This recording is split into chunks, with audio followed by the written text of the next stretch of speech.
আমার আজকে 6 লক্ষ টাকা আমার জলে চলে গেছে।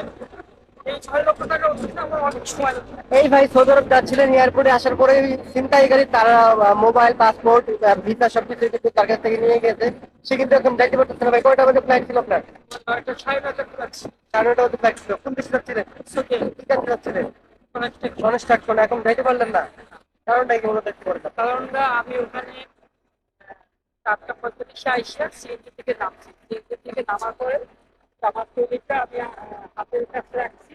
রাইখে আমি পাশে আপনার যেটা অ্যাকচুয়ালি যেটা আর কি যেটা দিয়ে মাল আমরা নিয়ে যাবো ভিতরে, অ্যাকচুয়ালিটা আমি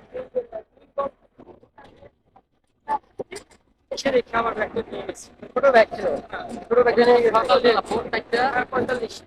দেখেন কি অবস্থা এয়ারপোর্টের মধ্যে ছিনতাইকারী। এয়ারপোর্টের ভিতরে আমি দেখেছি, এয়ারপোর্টের ভিতরে আমাকে সিসি ক্যামেরা দেখেছি, এখানে সিসি ক্যামেরা খুব বাজে সিস্টেম, যার কারণে আমরা এত ভোগান্তি হচ্ছে। এখন এখন তো আপনার পাসপোর্ট না করলে যাইতে পারবেন না।